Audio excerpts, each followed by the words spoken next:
Olá, meus queridos, sejam bem-vindos a mais um episódio do nosso Green Podcast, o podcast da Igreja Presbiteriana de Cuiabá, que nós esporadicamente gravamos aqui com alguns convidados especiais que têm visitado a nossa igreja. E hoje, em especial, nós estamos com Baiju. Welcome, Baiju, to our podcast, the Green Podcast. We call the podcast of the Presbyterian Church of Cuiabá. Bom dia. It's good to be with you this morning, especially in this Green Podcast. I am very happy to be with you, and I am Baiju Manathara Sugumaran. I come from India, a place called Jaipur, and the state is known as Rajasthan. I have been working there as a missionary since 1995 onwards. So it's a great joy for me to share my conversion experiences and with you all who are listening my voice. And I believe that God will speak to you through the experiences that He allows me to go through. And it's always good to hear how God has been doing in the life of the people all around the world. So, let me begin. I born into a Hindu Orthodox family back in Kerala. Kerala is one of the southern part of India. It is believed that AD 52, Saint Thome came to Kerala as the first missionary. Saint Thome was the disciple of Jesus Christ. Awesome. And he came there, it is because there were already some Jewish people settled there. So he came over there so that he could be among them and to preach to them first, and then later he started to preach to all of the Kerala. So the Apostle Thome was the first missionary from India. Correct. To go there. Yes, he come to India in AD 52. So we have the gospel from AD 52 onwards. In fact, the tradition says that he established 7 churches there. And in these 7 churches, and in few churches, people came from Brahmin background. So that's how the starting of the Christianity in Kerala. Can you talk something about the castes? So you said Brahma. Yeah. Tell to our viewers about the castes and what is Brahma, what is Dalit, and something like that. I must tell you that before we were evangelized by the gospel, there were caste system. In fact, even today there is a caste system. But this caste system and the impact of caste was so intense before the coming of Saint Thome to India. And someone said in this way that Kerala is a place of mad people because people were so fanatic in their religion. So in the caste you have Brahmin, Kshatriya, Vaishya, Shudra. Brahmins are the priest who does the temple worship and temple mantras and pujas. And then you have Kshatriyas. Kshatriyas are the warriors. And then you also have Vaishyas. Vaishyas are known as the business class people. And then you have Shudras. Shudras are called as Dalit. They are known as Harijans. They have a particular job to do. They are the one who clean the drainages, and they are the one who clean the sewerage, and they are the one who they have a specific work that nobody would like to do, and that is very very low work, and which people that's why people look at them very very low, very mean. So talk about when your faith of Christian have started? Talk about your conversion. Yes, the way that I come to Christ was reason for coming to Christ. Let me begin with this way, that when I was at the age of 10, I lost my mother. She had blood cancer, and my father was a government employee, and we were having a very good life. But because of the illness of my mother, financially and economically, and even in all the way, we went down. So one day she was very ill, and she was laying on the bed and looking at my father, save me, and if you could, and I wanted to live with my children. So we were all crying, and we didn't know what to do. And after a while, when she died, and she went away from this world. So according to Hindu customs, if a Hindu person dies, and then he would be cremated, his body would be cremated. So my mother's body was taken for the cremation, and so at that point I thought it is very difficult to live without my mother. So I thought I would commit suicide, and I had already this plan in my mind, and I acquired some sleeping pills, and so I heard in my young age that if you put 10 to 15 sleeping pills into your mouth and eat it, you will die. So I thought I would also die because I love my mother, and so I put this capsule into my mouth so that I can die with her. So, but one of our neighbors, she was a Christian, and she saw me doing something wrong. So she ran to me and caught hold of my throat, and then put her fingers into my mouth, made me to vomit those pills. So that's how I escaped from that attempt. But from that point onwards, I was really afraid of death. And I didn't go to anybody's house where someone died. And in fact, I was very fearful. I won't sit alone in my house if I hear that somebody died. It was a terrific and fearful time when I hear the death of a person.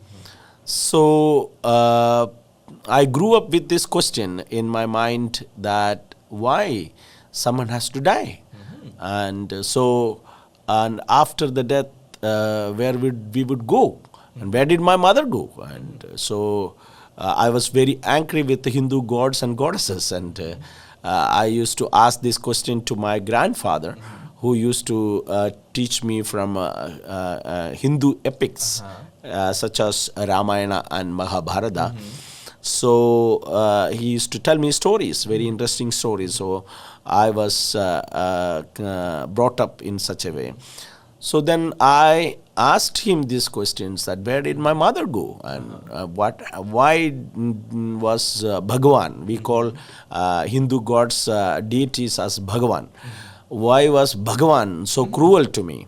And when I look at the love of the mother, and other children is being loved by the mother, so I used to be jealous. So I used to cry myself, and why these things did happen to my life. So this is the question that I was grown up with. So I did studied many books, and searched for it, why the reason for the death. So then after a while I left it, and I finished my school studies, and then went for my college studies. And when I was in college, I had a Christian friend, but he was not a believer in fact, but he was a Roman Catholic. So we are surrounded by Roman Catholic, many Roman Catholics were there. So we had a very good friendship, and we used to go together for seeing cinema, and you understand what kind of nature that a young man would do when he gets his friends. Similar passion for doing wrong thing. So these all things we did together. I mean, he never attended any classes, especially English classes and all. He would skip because he does not want to study. So after he finished his 2 years of college studies, he traveled from Kerala to Rajasthan. Rajasthan is somewhere almost 3 hours journey by train. So I still, when I was continuing my studies here in Kerala, so my friend went over there so that he can get a job there. So after 2-3 years, he came back to Kerala. So when he came back to Kerala, he happened to visit me. So first, when he visited me, he said, Baiju, you have finished your college studies and looking for a job. Why don't you come with me?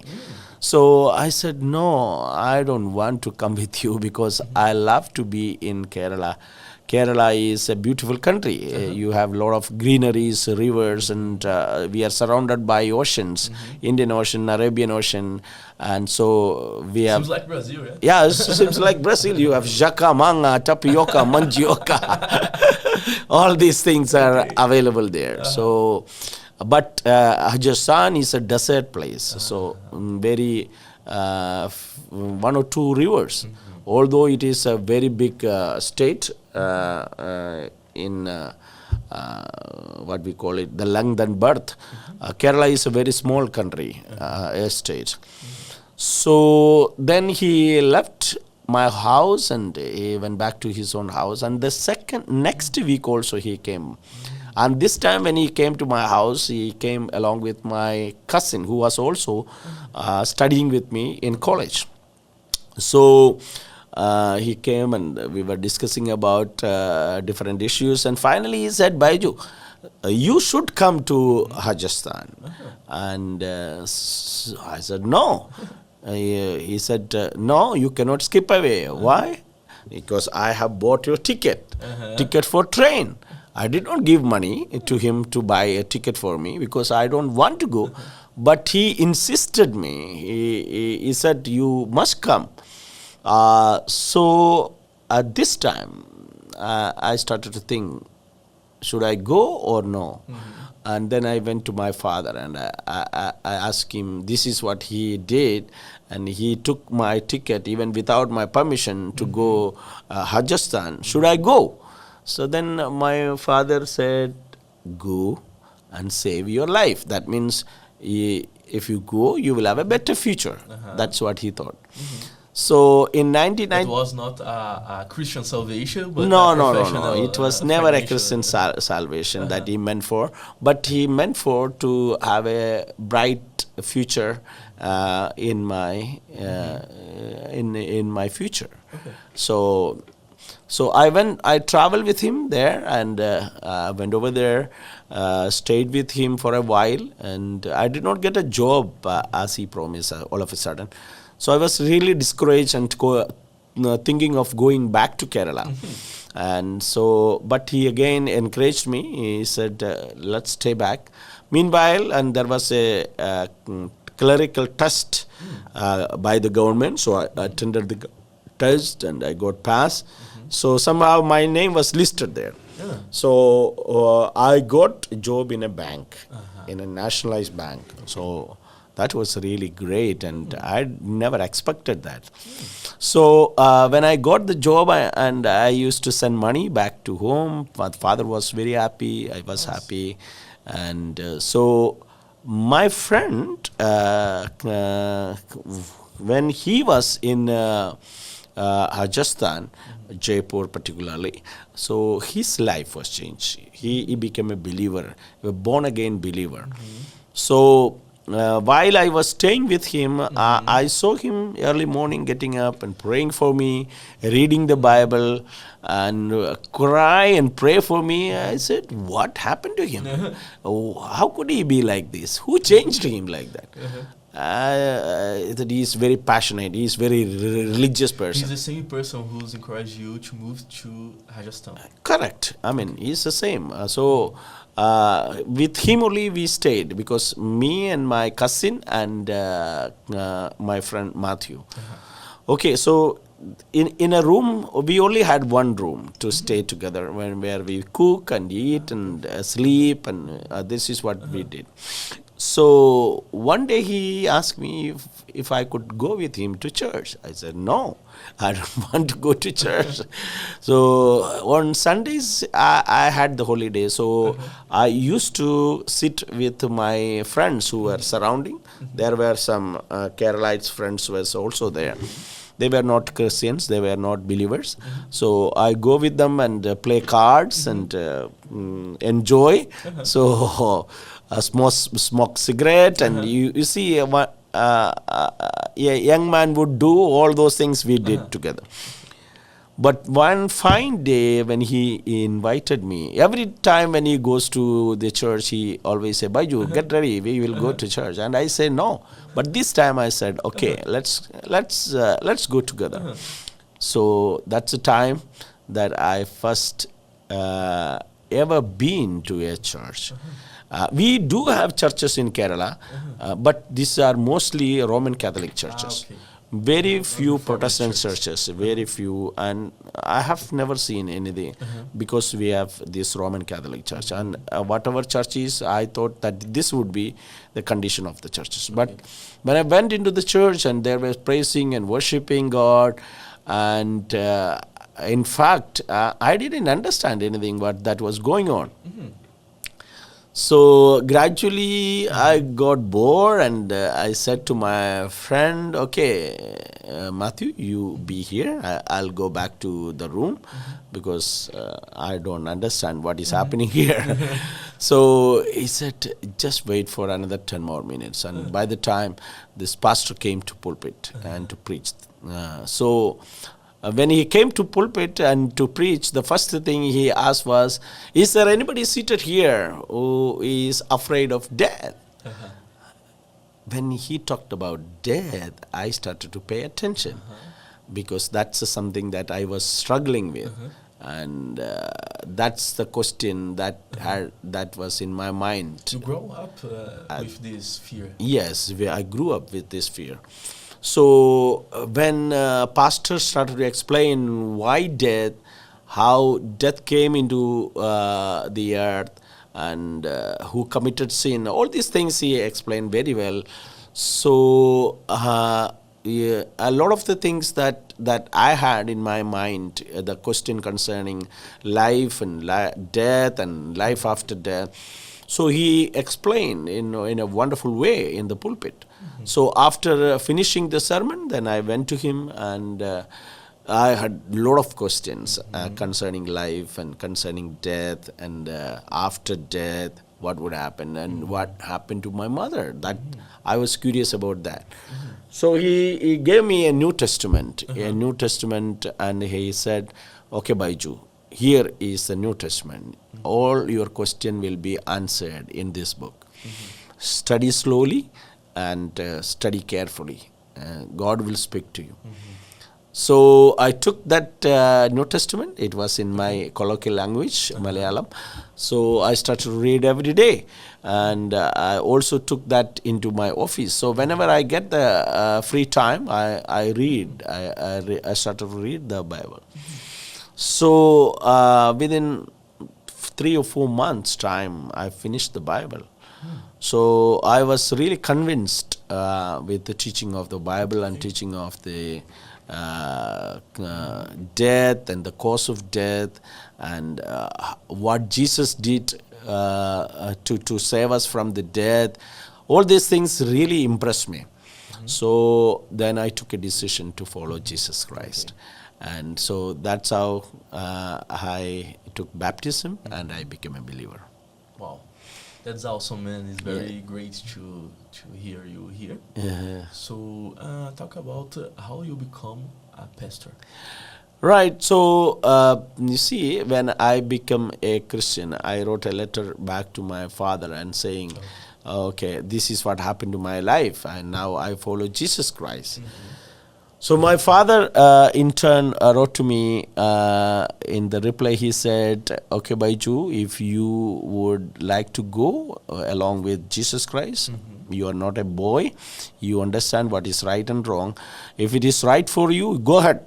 But my advice is that you should not come back home." So that was a shock for me, because my father used to love me because I was the youngest son in my family. So according to the Kerala culture, and the youngest one get the property of the father once he die. So it was like everything was closed before me, and this time I was alone when I received that letter. It was a meaningful sacrifice, right? Yeah, it was really. I never thought that my father would say this, but again, when I read that letter, and I literally cried, So because I knew that how the relationship is going away, and then God really talked to me in a sense. When I read the Bible, God started to speak to me through the Bible and saying, even your father and mother may forsake you, but I will never ever forsake you. So this word really comforted me. So in my loneliness, in my the absence of my earthly father, and I knew there is a heavenly Father. And I also knew that my earthly father may love me, but up until the tomb. And beyond that, he cannot love. But Jesus loved me beyond the tomb, beyond the sepulchre. So this really comforted me. That's it. Yeah. And then when I became a believer, I never wanted to be a pastor or a preacher or a missionary or an evangelist or anything like that. I love to be a believer, and I read, I pray, and I also support the mission and all those things. But God's call was so intense in my life, and there are times that I saw dreams where I am standing before the congregation.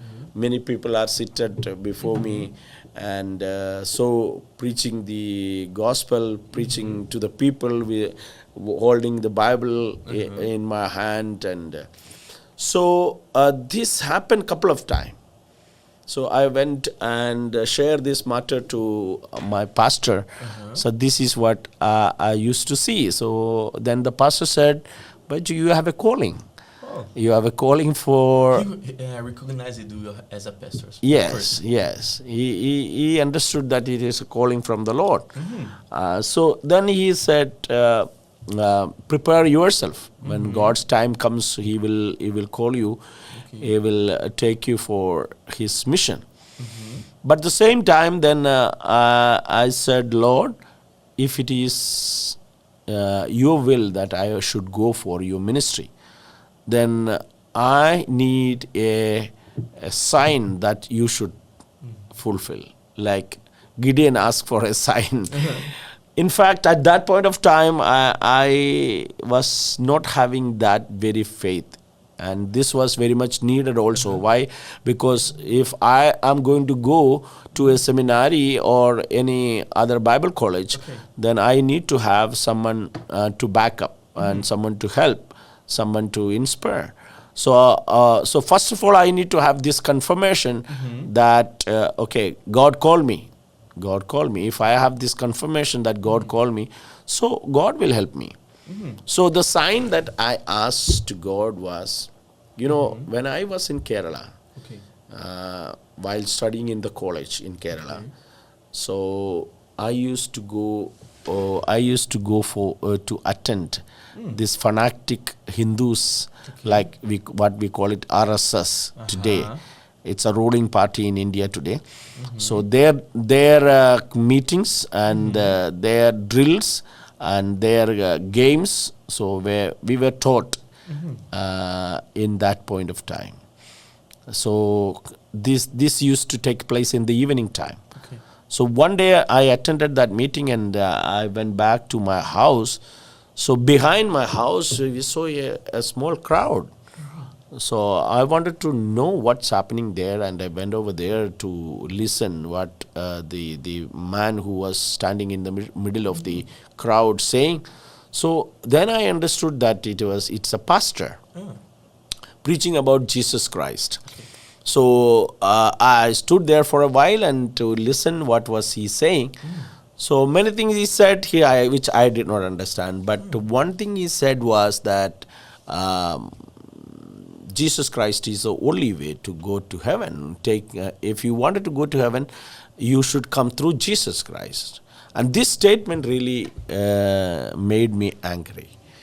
Why? Because we have 33 millions gods and goddesses. Well, how can he say that only Jesus can save us? So along with me, there were few other friends. So they were also with me. So we took stones and we started to throw a stone at the crowd. And somehow the stone that I threw fell into the head of the pastor. And in this time, is you already a believer? No. No. This time I was in Kerala, so I'm. Okay. I am. Before you become a believer. Yeah. Okay. So this is what happened there. Okay. So the meeting dispersed and disturbed, and so people started to go into their own houses, and someone started to ask, who is that? Who is that? The one who threw the stone. So I went and hid myself from there. So the next week, what happened was my father, after my mother died, he again married. Okay. So my stepmother was very ill. She was taken to the hospital. So in that point, in my house, I was alone. So I was really sad because nobody was there, and then mother was sick also. So I used to sing cinema sad songs so that I can comfort myself. So I was just laying in my bed. Our house is just close by a road. So after a while I saw two men. They're coming to my house. I just opened to the window and I saw these two pastors to whom we threw stone. They were coming. They knocked at the door. I stood there for a moment. Should I open or no? Then finally I opened. I said, "Come in." I thought that they came to talk about the problem that I created, but they did not ask me anything about the problem that I created. But instead they were asking me, Baiju, how many, where is your father, mother, and all those things. And I shared, mother is ill, she's taken to hospital. And finally, the pastor said, "Okay, Baiju, if you will, we will like to pray for you." I said, "Okay, there is no problem for a Hindu to ask someone to pray for him." So while he was praying, and this pastor literally cried. And he cried and he prayed for me. Wow. And so when I saw the tears, and that really broke my heart also. And deep down in my heart, I said, "Okay, I should not have thrown stone at these people. Why did I do that?" I felt uncomfortable in my spirit. So that's the way it happened, and then after that I did not see these pastors. I mean, I've never seen them anymore in Kerala. But now when I come to Christ, when God started to call me, like 10 years. Yes, it was the time. By the time I was in college, I was 18. So now it's almost 5 years finished. Okay, so and I am here in Rajasthan. Now I become a believer, and God is calling, "Come on, Baiju, you must do my work." So I said, "Lord, I'm ready to come, but one condition: if you would bring this pastor from Kerala, which I thought it is impossible. Seems like impossible. No way that pastor can come." So to Rajasthan, at anywhere, any point, if I see him, I know that you are calling me for God's Okay. So the days goes by and the month went by, but one day, after a few months... Is you searching something to... don't go to the ministry, okay? Yeah, correct.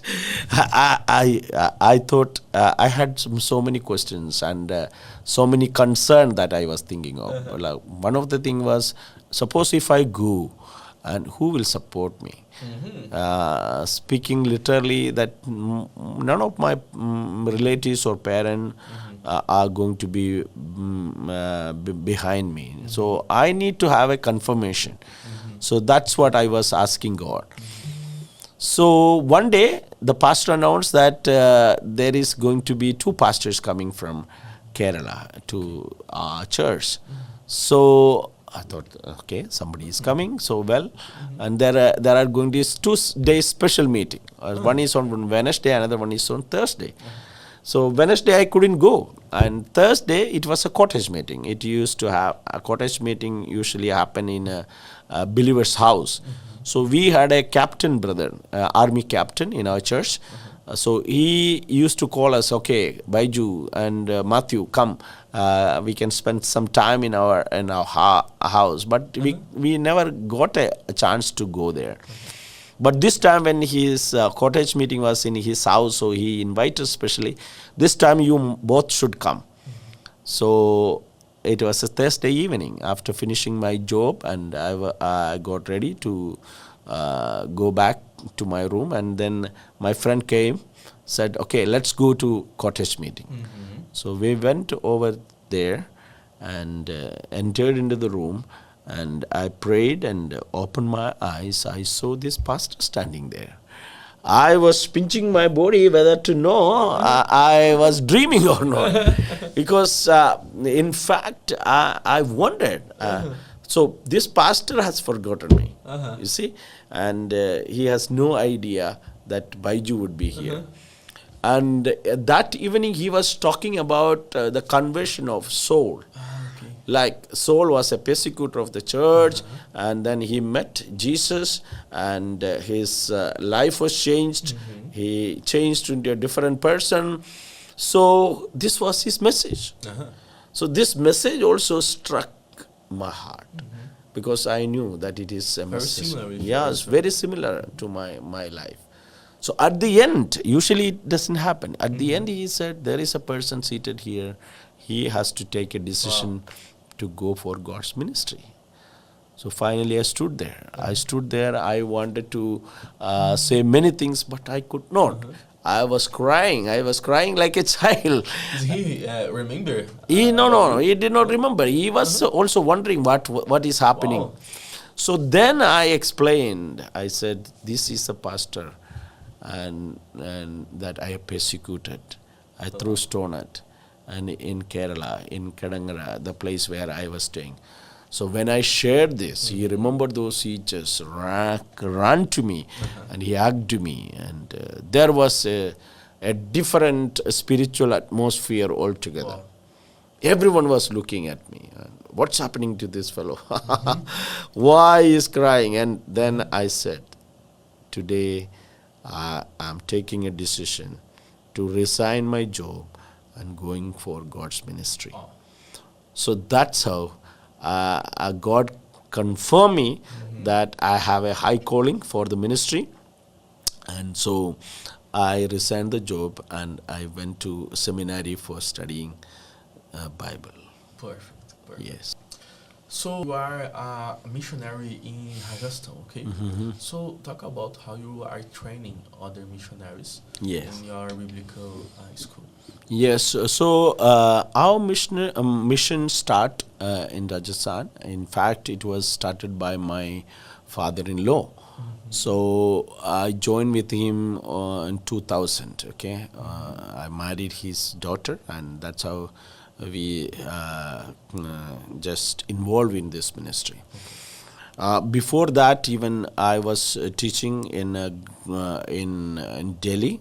There was a Bible college, and in the same Bible college that I learned, the Bible, and almost 7 years I did my BTH and then MTH. So the same Bible college I started to teach, and then there was another place in Delhi where I started a new ministry with 7 people. And so as that started to grow, and it was almost 85 people. All these people were from a Hindu background. I myself have baptized them, and so church was growing. So this is the time when I got married with Sheba, my first wife. And so my father-in-law requested that if both of us could move to Delhi, from Delhi to Jaipur. But it was a tough challenge for us, and because we already established things in New Delhi, so, and then there is a church also. So we struggle with this question and praying in the presence of God to guide us. So it's almost 1 year we struggled with this, and we started to pray, and finally God gave us a signal to go to Jaipur. So we joined with him 2021, and then we started different programs. So when I joined with him, we started BTS program. We started evening Bible school program. So many people started to come, and we taught them God's word, and so the ministry started to grow. The ministry started to grow, and so now we have almost 75 students, both online and offline, so studying in our college. So so these students, they were being trained especially to establish churches in urban and rural areas.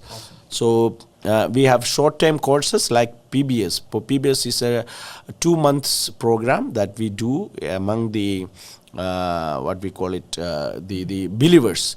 So our graduates are the one who brings students to our college. So the one who graduated will bring 3 students to the college, so that they can also learn the Bible. And it's from their congregation, or it could be from different church that they know. So that's how make the congregation grow up. Correct. So now for the last 30 years we have been working there in Rajasthan. So we have almost 1,020 graduates working all over India. And making an impact for the mission in Rajasthan especially. And when we started the program in Rajasthan, and it was like 0.5%. But today there are more than 5% Christian in Rajasthan altogether. The entire Rajasthan. It was increased through our mission, and there are many other mission also, and the Bible college students establishing churches among the different people groups, and so from different tribes. So people started to accept Jesus. Yes. Perfect. Okay, so the story is about a woman. A história é sobre uma mulher. And she had many children. And ela tinha vários filhos. But the problem for her was when she delivered a child within a month, and the child dies and without any reason. Mas o problema é que sempre que ela tinha filhos, os bebês não duravam 1 ou 2 meses e eles morriam por algum motivo. Almost 4 of her children died in the same way.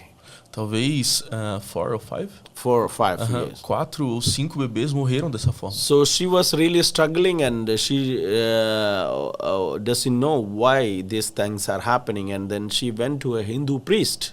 E ela estava desesperada porque não sabia por que isso acontecia, e foi procurar ajuda com um sacerdote hindu. And so the Hindu priest said, okay, you do one thing. The next time when you have a child, a live child, you take that child and offer that child into as an offering, and throw it to river Ganges. Então o sacerdote hindu disse: ok, eu tenho uma solução para você.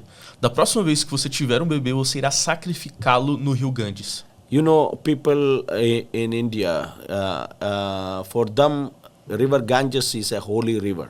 Para as pessoas da Índia, os hindus especialmente, o rio Ganges é sagrado. So whatever the priest would say, they will obey.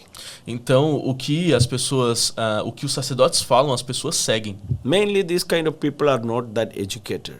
Eles, grande parte dessas pessoas não são educadas. So when the child was born, então quando a criança nasceu, she remembered what the priest said. Ela se lembrou o que o sacerdote disse. She was afraid that this child also would die very soon. E ela estava com medo daquela criança morrer novamente. But she remembered the promise that she made with the priest. Mas ela se lembrou da promessa que fez ao sacerdote. She took the child. Então ela pegou a criança. Went to river Ganges. Levou ao rio Ganges. She was crying. Ela estava chorando. But she knew that there is no other way. Mas ela achava que não tinha nenhuma outra solução. If she would throw this child and give to river Ganges, then she would have a next child which is alive and she can upbring her. Porque conforme o que o sacerdote tinha falado a ela, se ela sacrificasse o próximo bebê ao rio Ganges, a outra criança, a próxima criança que ela tivesse, iria sobreviver. So there was this bridge. On the top of this bridge, she was there with holding the child in her bosom. Então tem uma ponte e ela estava acima dessa ponte com os seus filhos em suas mãos, pronta para sacrificá-lo. And she was crying. E ela estava chorando, desesperada. But again, she wants a child, and that's why she was willing to offer this child to the river Ganges. Mas ela realmente sabia que teria que sacrificar no rio Ganges. And she threw the child into river Ganges. Então ela jogou o filho dentro do rio Ganges. She became like mad woman. Ela se tornou assim descontrolada, ficou desesperada. She was running back. Ela estava indo embora. So by the time she came to the end of the bridge, então quando ela estava chegando ao final da ponte, there was this pastor standing. Tinha um pastor ali. He was distributing tracts and Bible to the people. E ele estava distribuindo Bíblias para as pessoas. He saw this woman coming crying. E quando viu aquela mulher desesperada chorando, he had compassion on her. Ele teve compaixão dela. And he stopped her. E parou ela. Asked her, why are you crying? Ele falou: por que você está chorando? And she said, this is what my story is. E ela contou a história a ele. I threw my daughter. Eu sacrifiquei o meu filho.